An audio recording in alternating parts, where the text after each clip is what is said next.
Gentlemen, ladies, I've been on a hiatus for a bit as far as my 20-year film festival series is concerned, but now I've returned as promised this week with a couple more videos on the best of the films that I saw during the last 2 decades. I'm about halfway through my series right now. The last year I covered was 2004.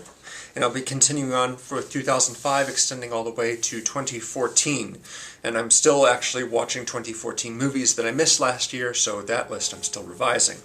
But 2005, that's pretty much set. I was greatly anticipating a number of movies to come out this year.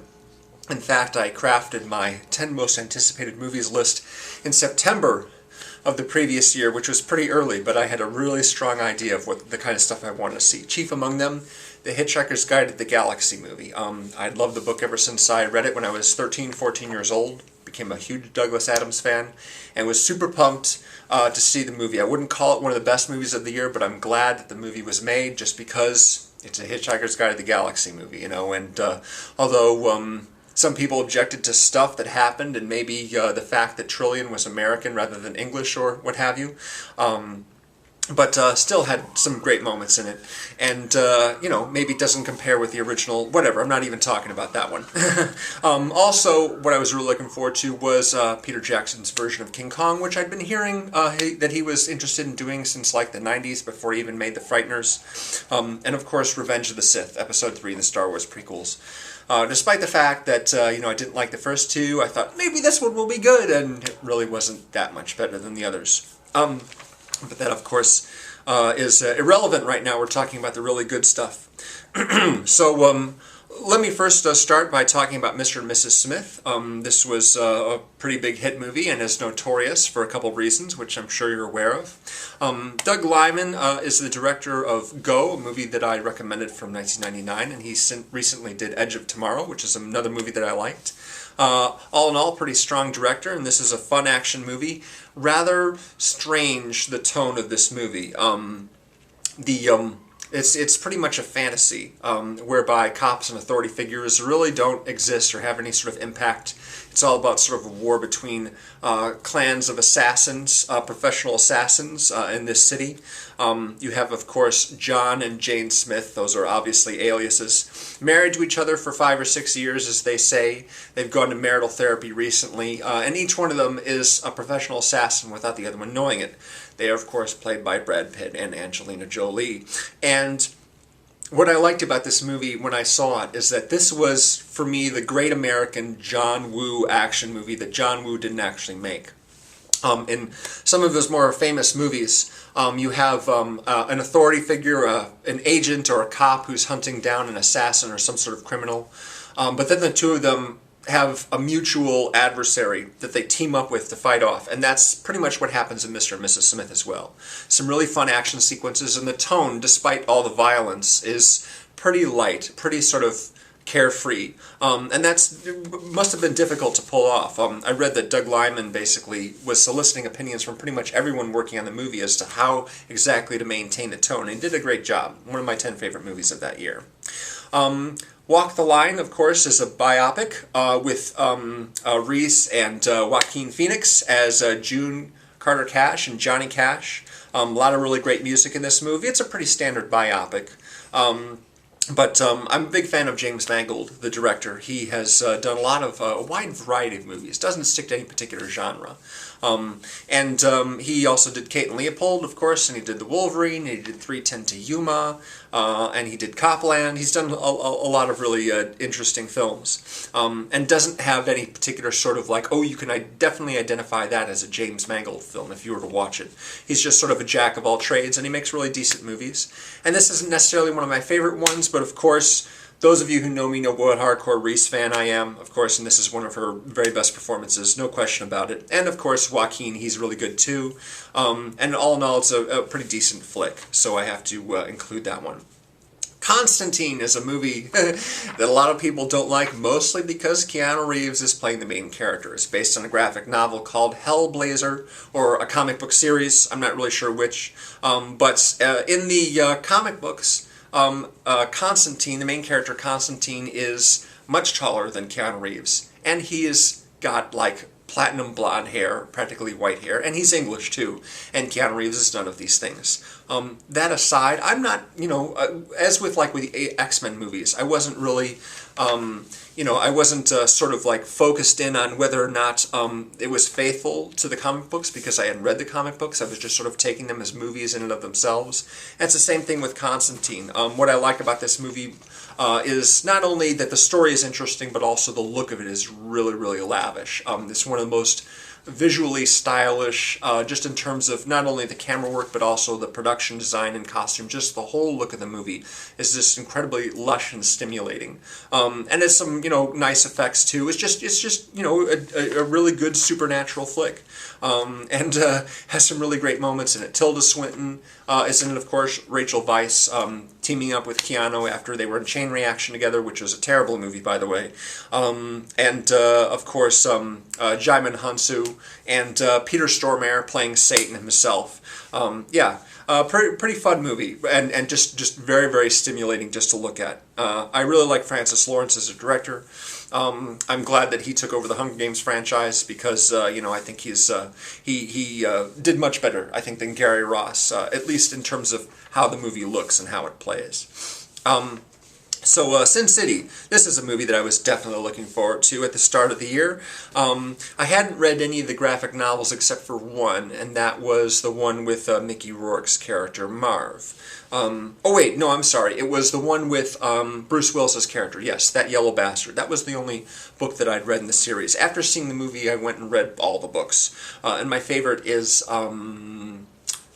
Family Values, right? Family Values is one of the shorter books, but it's definitely my favorite, and I wish they had included that in the new Sin City movie, but maybe if they do a third one, although I hope they don't wait another 9 years to do that.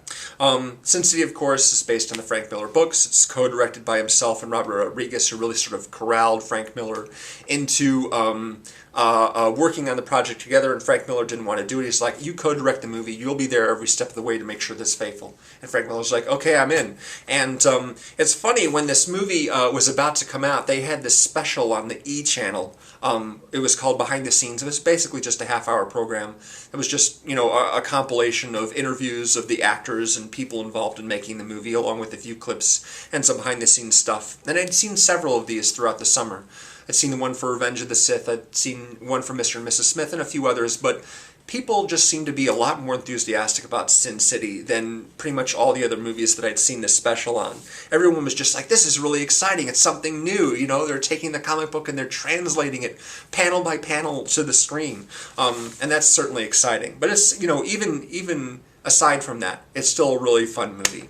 And my favorite segment is the one with Clive Owen, which is called The Big Fat Kill. There's some changes in the dialogue, there's some embellishments, but all in all, it's pretty faithful to the book.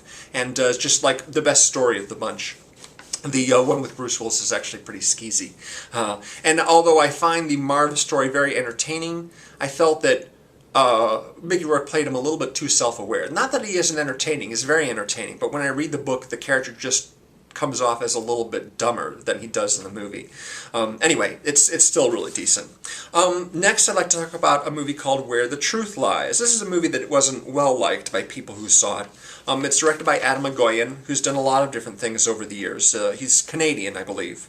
And this is basically a movie that's set in two different time periods. One is the present, and the other is the 60s, in which we have a couple of comedian entertainers, a pair played by Colin Firth and Kevin Bacon, who were whose career sort of ended after a scandal involving a woman working at a hotel who ended up dead in like a big crate full of crabs, I think, crabs full of ice. And no one could really figure out what happened to her, and the comedians basically weren't talking. So years later, one of them, the Colin Firth character, agrees to an interview with Alison Lohman, who is a journalist, a young journalist, but she also has a connection to them in their past. She had cancer, some sort of disease, and she appeared on one of their telethon benefits. And so she sort of had an in with them as saying, oh, I'm the girl who was on their show years ago, and now I'm interviewing them. Isn't that a great hook? And our bosses are like, oh, yeah, that's a great hook. So things get very, very complicated from there. She digs into their past. The whole deal is Colin Firth is trying to basically earn some extra money because he needs it for something important, something crucial, which is why he's doing the interview. But the interview hinges on him being completely honest and answering all the questions that he's asked, and some of them he doesn't want to because of, you know, certain things that have happened in the past that he doesn't want to address. I really like this movie a lot, and I don't really understand why it wasn't well thought of. I think some people thought Alison Lohman was miscast, and maybe they could have gotten someone better, but I thought that she was fine. I haven't seen much of her since Drag Me to Hell. I don't know what's going on with that. But yeah, that's a good one, Where the Truth Lies. Here's a movie that really doesn't have very many fans, but I really like this movie a lot, and not just because I'm a fan of the MTV animated series. It's called Eon Flux. It's set in a point in the distant future where all of surviving humanity has been corralled and sort of locked into this one little area of the world, away from everything else, kind of like Dread, I don't know. Anyway, is this supposedly idyllic community, but there's a lot of sort of control imposed on the population, behavioral control, and there's a revolution brewing, some rebellious faction against the government saying, oh, you know, we don't want this much control, but as it turns out there's actually some very good reasons why the whole society is being run in such a strict way. The main character, Eon Flux, is played, of course, by Charlize Theron. She's this incredibly athletic warrior who's great with her hands and feet and shooting and things like that. There's just a lot of really crazy, sort of odd futuristic elements, like plants that shoot spikes at people, and grass that has spikes and will tear into your feet if you step on it, and people who have, you know, feet and hands in place of their feet. Just some very bizarre stuff. And I think that maybe it was just hard for people to relate to. I'm not really sure why, but I really dug it. I really liked it a lot. It was directed by Karen Kusama, who did Girl Fight with Michelle Rodriguez, and later did Jennifer's Body with Amanda Seyfried and Megan Fox. I'm not sure if she was going to direct one of the Marvel movies, but of course that didn't work out. The last film I'd like to talk about in part one on 2005 is called 9 Lives. Rodrigo Garcia is a director who I like quite a bit.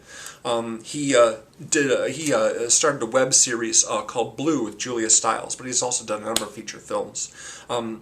This one basically consists of a number of extended unbroken shots, basically.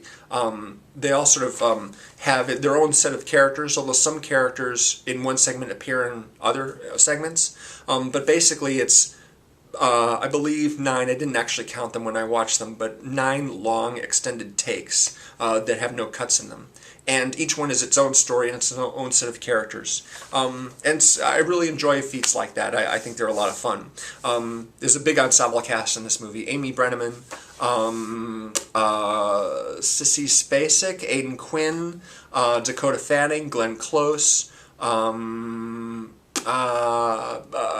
the dude from Deadwood, I forget the guy's name, Al Swearingen, the guy who plays Swearingen.